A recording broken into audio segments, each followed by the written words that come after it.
All right. All right. So today we're going to be doing this lesson on how to turn your chef brand into money. And this is a lesson where I feel like we don't talk about this enough as chefs. We're constantly having the conversation about like build your brand, get on television, get exposure, go do the stage, get the next gig. But we don't talk about like how do you actually monetize that. And I thought this would be a really good lesson for our class to actually talk through. So let's break this down.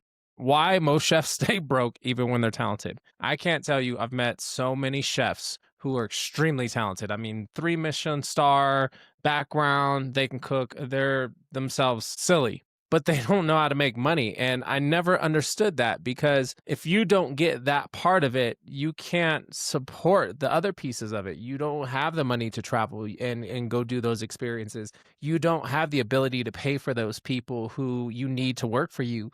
You can't buy those fancy ingredients that you love. You need to know how to make money. And I think that's why I like talking about this conversation because it was so taboo for some reason. I don't know why. Here's the thing that your brand is worth more than your resume. And as a chef, as a restaurateur, whatever your product is, your brand is actually more valuable than your skill set. You're not Jean Georges. You're not Danielle Boulud. You're not Thomas Keller. You're you. And you've got to start embracing that side of it. You know, when I used to apply for Top Chef years and years ago, I used to get so frustrated at that because I didn't have the celebrity cosign. And I never understood like how someone was selling themselves as a celebrity when essentially just because you worked for those people doesn't make you those people. Like you need to understand like you're building your own brand. So just know that piece of it. Your brand is worth more than your resume. Now, there's a money shift. And I think this is where, for me, it kind of started. I read this book, Rich Dad, Poor Dad, when I was really young. I was probably like 18, 19 years old. And it changed my way of thinking. And I call that my money shift. I started questioning how do I get out of my current situation? Like, there's not a way to retire. When I did the math, it didn't make sense for me. Like, if I save up this much money every month, I've got this much money at the end. Well, if I do that every year, by the time I'm 65, I don't have nowhere near enough to retire. How do I actually get to that point? Like, this is the questions I was asking myself as a young cook, as a young chef. And I started to do research. I started to go to different seminars and trainings and learn about money and learn how money worked. And really, the thing that you have to understand is that it's about your return on your investment. Like, as you put your money into products, whatever it is, like however your money goes to work, you need to make sure that you're getting money back on the back end of that. Like after everything's said and done, how much money are you getting back? You need multiple projects like that, and that's what you're going to start to think about. If you allow someone to tell you what you're worth an hour and you stay in that mindset, you're now working for hours, you're not working for yourself. You've got to get to a point to where you can have the freedom and the flexibility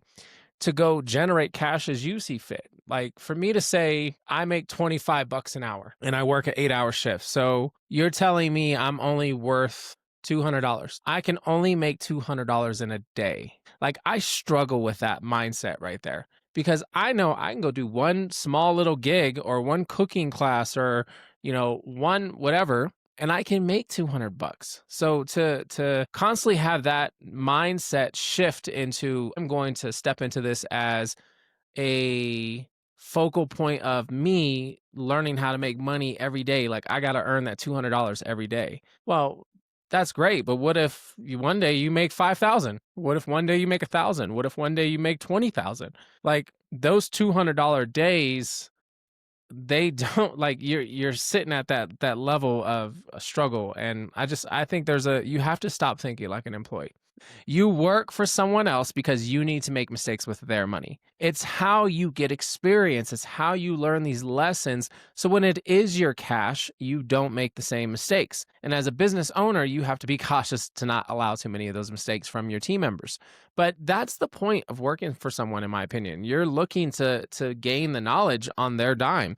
They're paying for your hourly. They're paying for your product. They're paying for the customer to come in and the marketing, all those things like that. You need to pay attention to how the money works. When I was a young chef, I worked in hotels. And one of the things that I would pick up the most was how does the money work? Like, how much money do we make in a day? So where's it coming in? And I learned really quick that in hotels, it's heads in beds. Like that's how we make money in a hotel.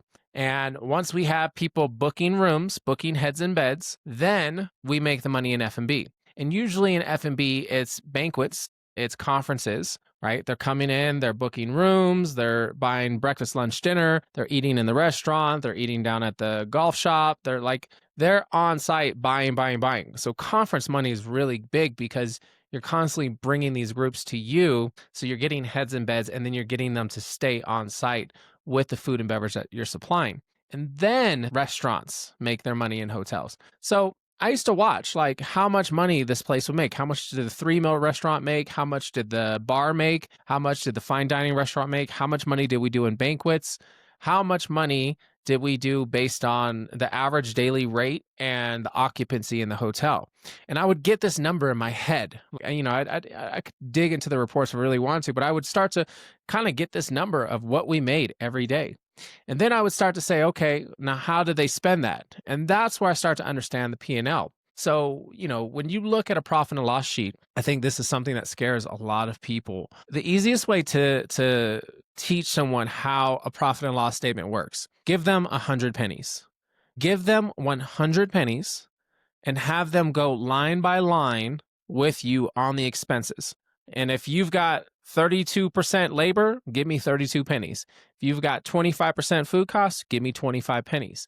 Like go down the line for line for line and see how many pennies you got left over. Like it's the easiest way to teach somebody this. And it's something that really started to make me think differently about like how I was doing things. And I started to think like a product. I started to think about products that people would invest in. Like what are they excited to buy? So, once I understood how the money worked, now I need to start creating products. And then you have to think about what's something somebody's gonna buy. Is it your specific style of food? Is it a specific type of dish? Is it a service that you're offering? Is it an educational tool?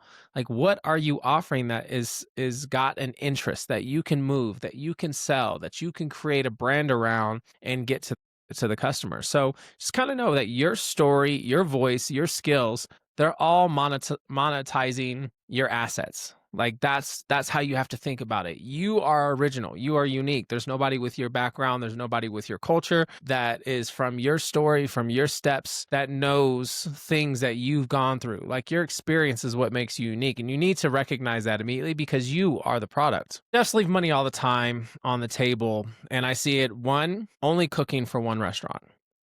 And I'm not saying you have to have 3 jobs like that. That's not attainable because that's again going into there's only 24 hours in a day. So if you're working an 8-hour shift and then you got a second job working another 8-hour shift, you're pushing it, right? 16 hours a day. You have to be thinking about different ways of bringing your skill set to other restaurants, right? Features, being able to consult, being able to come in and help guide.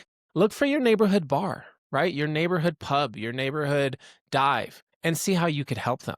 Like walk in there and question the food and be like, hey, could I come in and, once a week, you pay me this and I'll come in and fix this, this, and this for you.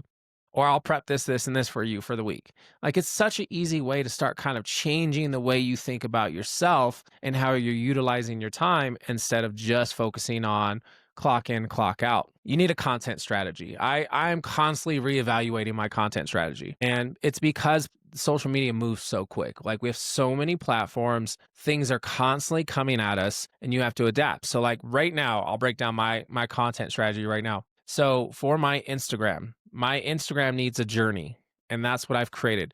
I've created a journey for the audience to follow. And the reason is because I've noticed my Instagram has been stuck right around 40,000 followers for a while now. And I have just as many follows as I do unfollows. And I didn't understand why until I started talking to somebody about it. And what I realized is that I have too much good content all over the place. I'm talking about mental health. I'm talking about cooking. I'm talking about restaurants. I'm talking about coaching. I'm talking about books. I'm talking about everything that I'm doing, and I'm turning off one customer for another customer who does like it. So like someone who saw me on Top Chef might be like, man, I love that dude's cooking. And then they come to my social content and I don't cook anything. I'm talking about mental health. And they're like, that's too much. Unfollow.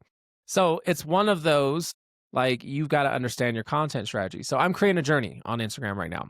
And my journey is to tell the story of chasing Michelin. We are just getting Michelin here in Colorado Springs. Like, we're really this close. And it's been 2 years of work already just trying to get us into the conversation. Now it's possibly a reality. Can we earn it? Can we get a status? Can we get a nod? Can we get a bib gourmand? Can we get a 1 star? That's crazy to think, but why not? That's the journey that I'm pushing on my Instagram now to break the gel cycle that I'm in. That content strategy is very intentional because I'll build a following just on that strategy. My LinkedIn is very motivational, very leadership driven, very CEO, very coaching. Like, that's my professional kind of audience that I'm after. So I'm constantly putting content out there that will be liked, commented on, and then reshared for the business professional.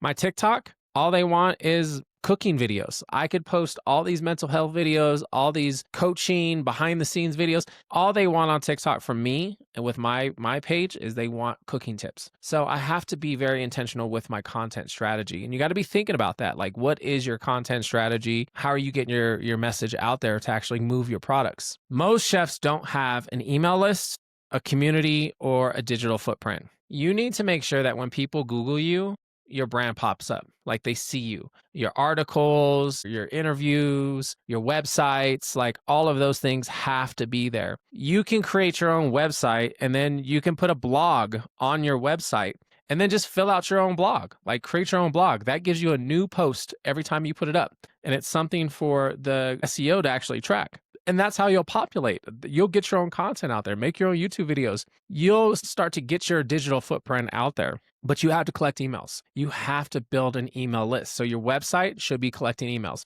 When you talk to people, send them to your website. Join my list. Here's what we do on our list. Join our newsletter. Join our newsletter. I have one list right now it's over 10,000, and it's such a good list because my open content ratio is like 55%, which is really good in my opinion. So, you got to be thinking about it, that side of it. And then you got to build a community. You want to build more than just a community of other people's platforms. We want to create your own where people are coming there just for you. They're interested in you. And it's not just on Instagram. It's not just on TikTok.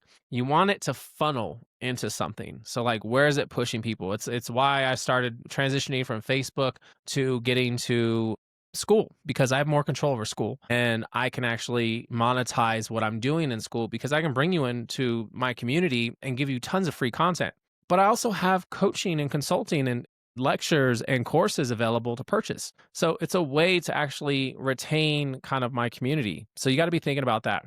Most chefs don't document what they already know. I mean, I take this stuff for granted like most chefs do. Like I literally made mashed potatoes today for some people that are in my house. So you might be able to hear them in the background. I cooked for a whole group in my house today. I made mashed potatoes. To me, it's simple. And when I described the process after they oohed and awed over these mashed potatoes, I was like, it's so simple. And they were like, you mixed rice with potatoes. I was like, no, use a ricer. They're like, yeah, you lost me. Like, what you already know, you should be documenting. And it's your perspective. Like, share it, put it out there because it's so important. And you leave money on the table every time you don't share that stuff. Like, you can get that content out there. Somebody's going to see it. Somebody's going to attach to it. Somebody's going to run with it and say, I want to work with this person. You have to focus on building your community. I can't stress that enough. Like, immediately go into building some type of community where you can give people value and then offer them into deeper solutions. Like, if you're not giving a solve to a problem, then there's not really value there beyond just content. So you got to be kind of thinking about that. Your community is like your sales engine. It's not your hobby. And that's where you have to start kind of getting intentional about like what you're creating, how you're creating it, and how you're building it. For your content, understand that this is your opportunity magnet. Like, this is consistent short form content that's teaching what you know. Like, it's driving people to your platform. It's getting them into your funnel so you can push them into where you want them, which is your community. You're showing things behind the scenes. You're telling stories. You're giving them the opportunity to see your thoughts and your ideas and a little bit of your personality, because once they trust your brand, they trust you as a person, they're more likely to buy your products. So you got to be thinking about it that way. Understand too, with your social media content as an opportunity magnet, this is what's going to attract press. It's what's going to attract partnerships, clients, gigs. Like they're going to see your stuff and go, I want to work with that person. Or that person has a huge following. I've got to work with this person. Like it's another opportunity. And just remember, it's free, right? It's free advertising that pays you later. So as much as it's like frustrating to put out that content and like schedule it and do it, it's so valuable because creating long form content like this allows me to chop this up into a whole bunch of different smaller clips. And then I can distribute that on my LinkedIn, or I can put that on my TikTok or whichever outlet that I'm trying to put it on. So just kind of know that digital products are key. You have to create digital products because this will be your first real passive money. You need to create, as a chef, a perfect example, you can create recipes, checklists, guides, templates, like ebooks. You do all this stuff for your stations. Like how many cooks are out there drawing their station maps? Like that template could be very beneficial to somebody in North Dakota who doesn't know how to do that. But you in New York might realize, like, oh, I've actually got a skill set that could benefit somebody. Here's my system. Like you could start to put that kind of content out. Like digital products are good. Cooking classes, record your cooking classes and put them on as digital products. Like pre-record the videos and then sell the videos. Like it's a great way to build your website and have content on there and constantly have it out, right? You can give them clips on YouTube, you can give them clips on TikTok.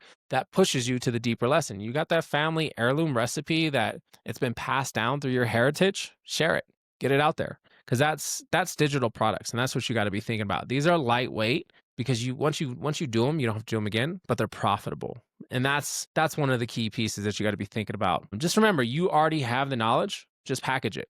Like get it out there, start to think of yourself as a business. Coaching and consulting are high dollar offers. Like this is great because all of these things will lead to these types of opportunities. I have individuals that I work with, that I guide, that I direct, that I give direction on, I evaluate their products. Like I work with them because I've built so much trust within what I'm doing. And it takes work. Like you've got to have the one-on-one conversations. You got to have the buildup of like, I'm not here to just take your money. I'm here to help you. Like there's got to be trust there. It's like when I go to see a therapist, that's one of the hardest parts is like I just don't trust the therapist, so I can't open up. Same thing with a coach or a consultant. Like you don't want them to just feel like they're taking your money. And just remember that's where real checks come in. Like when you start consulting and coaching for bigger corporations and you get into that world, there's real dollars there. Like there's real dollars in that and in that side of it.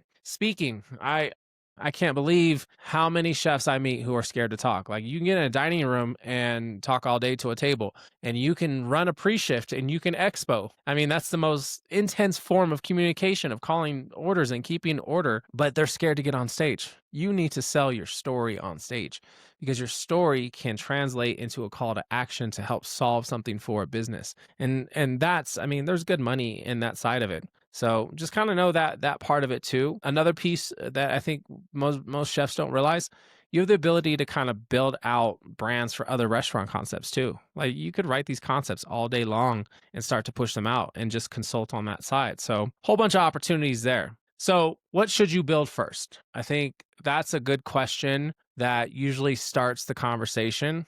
One, I think you got to build your community. Like you've got to build a place where people are coming to talk about your type of industry, your type of skill set. Like you need that first and foremost. Then you need a good signature offer. Like you need an offer that makes sense. That's like, hey, that's a steal. I would love that. Then create your digital products that they can start to buy and then do weekly content pillar. So you just constantly building them up and growing them into that funnel. That way you're building trust, you have consistency, you're offering some type of resource, some type of tool, some type of training that's helping them out with it. And just remember too, you can also do things like live Q&As. I did one the other day where, essentially we took a handful of questions from Instagram and I just answered those questions and I went through and diagnosed them and gave my perspective, but we recorded it. And then that content turns into footage and that footage can be put on YouTube and then that YouTube can be distributed out in so many different ways. So it's a great way to show them exactly how to make money with it. Just, record it, film it. Now, here's what I want you to do. Start today.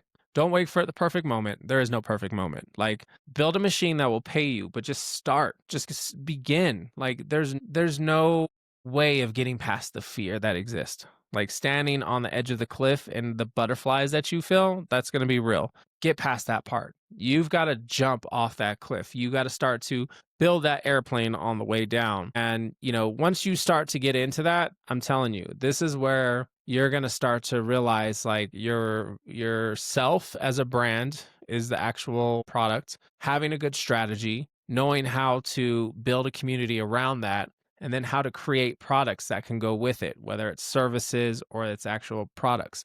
Like you have the ability to do this. You just need good people around you. You need good people that you can get answers from. My network is everything. The people that I can go to ask questions. I mean, whether I'm talking with people who are making multi-million dollar deals or I'm asking them for advice on how to build my business because they've built and sold many businesses, my network is everything. You need to build that network. So it's why I created my community, because I realize like not everybody has a network like I have. Like if I have a question about investments, I have a question about licensing, strategizing, how to get a brand deal, how to get a residency, like I need to know how to do that. I have someone for each one of those questions in multiple markets, not just culinary. Like I have people in every different market that I can consult and ask questions to. Like that's what you're trying to build. You need answers. So I hope this helps. I really want you to be able to turn your chef brand, your restaurant brands into money. With your restaurants, make sure you're making profit. And if you haven't done my profit recipe course, I definitely encourage that because it's a very deep dive into it. There's also some free courses available in my Skool community. Check it out. And then if you're ready to kind of start figuring out what your brand looks like and how to take it to the next level, I've got the Culinary CEO ready to go. So we can really dive deep into you as a person and start to really help you better understand yourself, your product, what you're moving, how you're moving it. But you got to do the work. I'm here to guide you. I'm here to shape you. I'm here to give you the information and give you access, right? Access to myself, access to my network. And that's where the power is. That's where the value is, because you will build your own network from that. And then you will be able to create that access for somebody else. So I'm going to get back to it. I got to get to the restaurants. We're trying to chase a Michelin star. So let's go. Appreciate y'all. Thanks for joining me today on the restaurant pre-shift. I'll post this on YouTube so for y'all to check it out later. And from brother luck to you, man. Keep it up. Make that money. Don't let that money make you.